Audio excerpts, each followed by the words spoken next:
welcome to All in Adams, the official podcast of Adams County government, where we're all in for our residents, our employees, and our community. So whether you live here, work here, or you just want to know more about what makes Adams County a great place to be, thanks for tuning in. We're all in, Adams. Welcome back to the next edition of All in Adams, where we're all in, all for you, our employees and also our residents of Adams County. Today, we are really excited to have Commissioner Emma Pinter with us. I know many of you know Commissioner Pinter. She's going into her 6th year serving on the commission. But, you know, for those that don't, because we have a lot of new people moving here. We do. A lot. We do. Tell us a little bit about yourself. I'm a parent. I live in Westminster. I have been on the commission for 6 years. I love local government because we're generalists. We get to do a little bit of everything. I'm an attorney by training. I just love Colorado, and I love being of service. And you have been in public service for a while. What fueled your passion for that? I think that what fueled my passion is really the example of my family. I was just listening to a podcast about women veterans because it is Women's History Month. Mm-hmm. My grandmother was a member of the Waves in the Navy, and my grandfather also was in service, and my mom was a public library's librarian. And so watching the service of my family members really inspired in me that we serve. We've talked about this on an earlier podcast with Commissioner Malika. You know, it really is those those women like your grandmother that did all this work for us, that having 4 out of 5 commissioners be female just is now normal. Yeah. I mean, that's great. It's the example, and hopefully we're the example for someone else. We do have a lot of firsts with our commission as well, but hopefully we're the example for others coming behind us. Okay, so we want to dive a little deeper and give the people a chance to get to know you a little bit better. Can you tell us about a time or an event that really just shaped who you are as a person today? Yeah. The event I usually talk about, because it was so formative, is when my mom passed away when I was 20 years old. My mom raised my sister and I as a single parent. I was 20 and my little sister was 16. And when I got the call that she had passed, I had to call my sister's summer camp, where she was a camp counselor, and call her into the office and tell her that our mom had passed. But more than that, I had nowhere for her to go. Once she was done with summer camp, I didn't really have a plan, and we didn't have a home to go back to.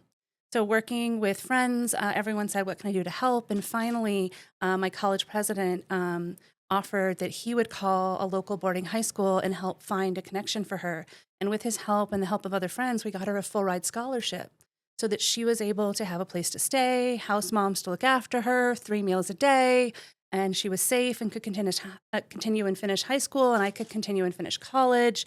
And that community rallying around us so that I could stay in school and she could stay in school and finish high school on time really taught me that you need a community and you need a strong safety net, and that we were really lucky to know the right people, and you shouldn't have to be lucky to make it. And I want to make Adams County a stronger place where you don't have to be lucky to make it here and thrive. You know, I've been working with you for a little over 2 years. I hadn't heard that story yet. And I mean, not only does it share with me that I've been just surrounded by strong women, but it really sheds light now on why I hear and see you do a lot of the things that you do for others. Some of the programs that you're most passionate about, can you share those with us that we offer? What I do appreciate is that we are generalists and we get to do a lot of different types of things. I'm really privileged to serve on the board of our housing authority, Maker Housing Partners.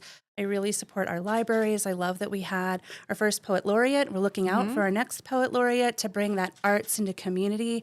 And libraries are some of the last free spaces where folks can just come in. You don't have to buy a coffee. You don't have to buy lunch. You can just come in. And I've been trying to be in libraries more recently to soak that up. And I just see people doing homework or having business meetings in the study carrels. Anything Library also offers a ghost hunting kit. It's my new favorite library fun fact. Oh, that's fun. Yes. So they have try-its and they have different things you can check out. And one of the things you can check out is a ghost hunting kit. I don't know if it works. Okay. But I was told by the chief librarian, Mayor Bennett, that it's their most popular item to be checked out of their library. So are there super haunted places around here that Oh, that's a whole other podcast that I am not qualified to lead.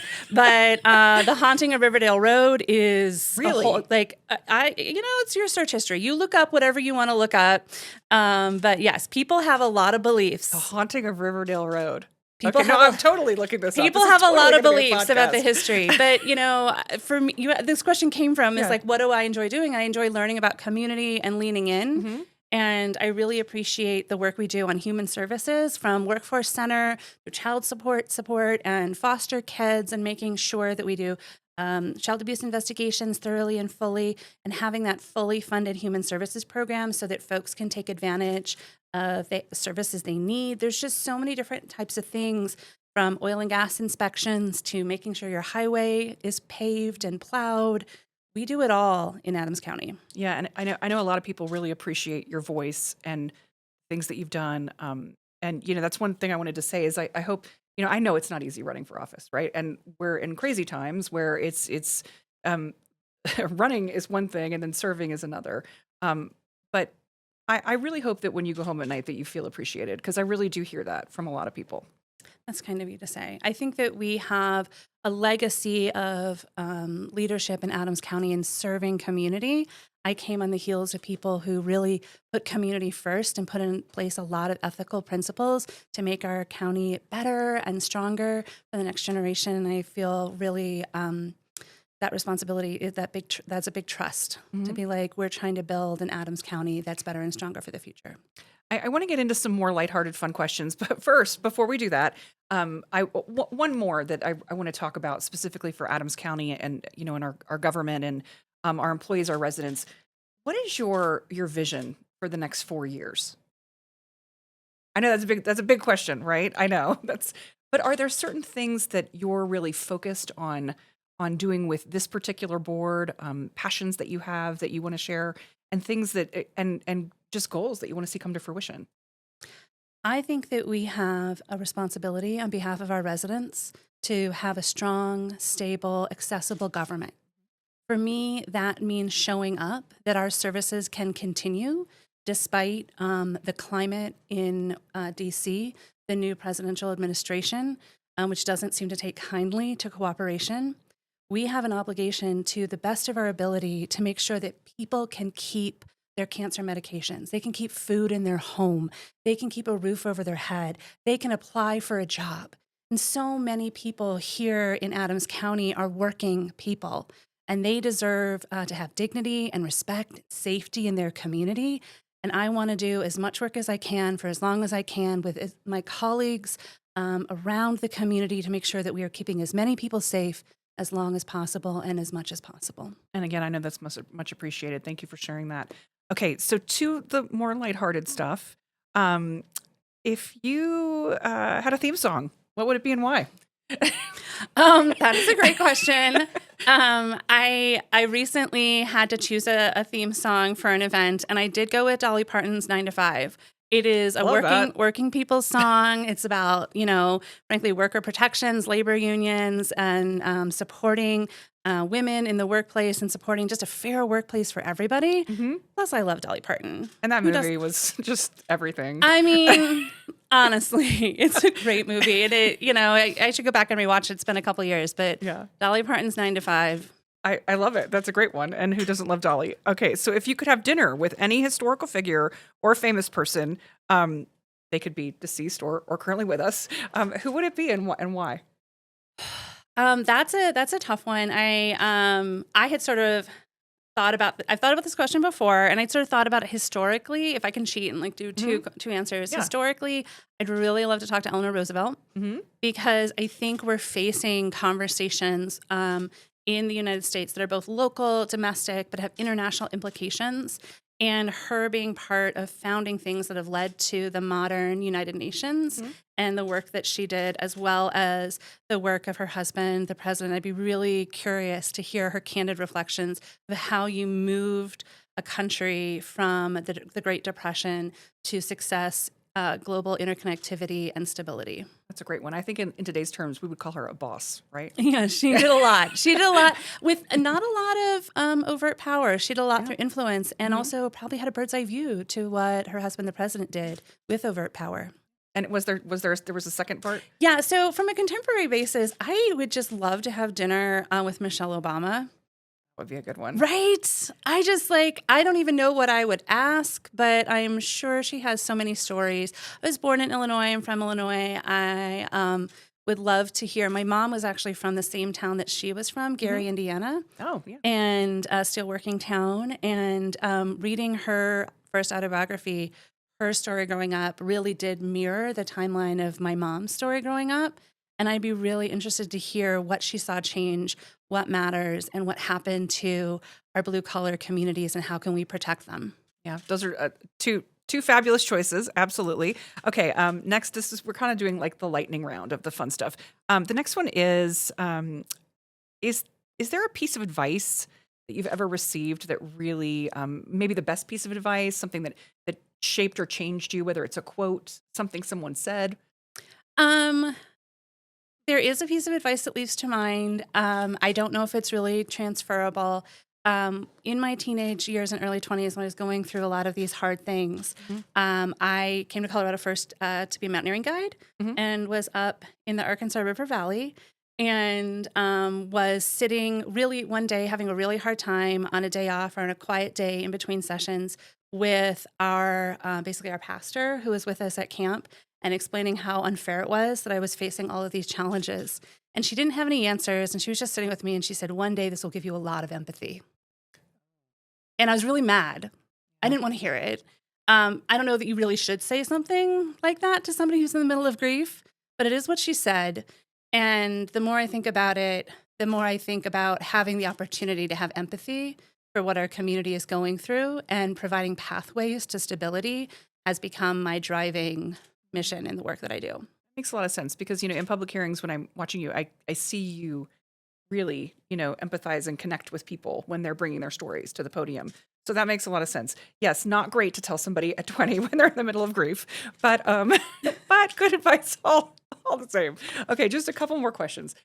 So I know you've lived in this area for quite some time. You've been serving this area for quite some time. Any like hidden gems or favorite restaurants or favorite spots, whether it's like your favorite restaurant, a park, anything like that people absolutely have to check out if they're here? I love all of our parks. I'm kind of biased. Like I said, I came here in the 90s as a mountaineering guide as my first live in Colorado. It's very Colorado. Get my first job here. And having lived other places, if you don't have that immediate connection to nature, it can feel really easy to be disembodied. I love watching shows about New York City, but I'm like, where do they go to rest? Yeah. Where's the pause? And I think what's beautiful about the way we have our open space funded and our parks funded and our community connectivity, anywhere in Adams County, anywhere you are minutes from a park or a trail where you can reconnect with nature and find that sense of peace, even if it's just for a few minutes. That's beautiful. I mean, I absolutely love living here, except for the hail. The hail is the thing. Like that is the thing. The hail's not great. That took me a little by surprise. The But beyond thunderstorms. that, Thunderstorms. beyond that.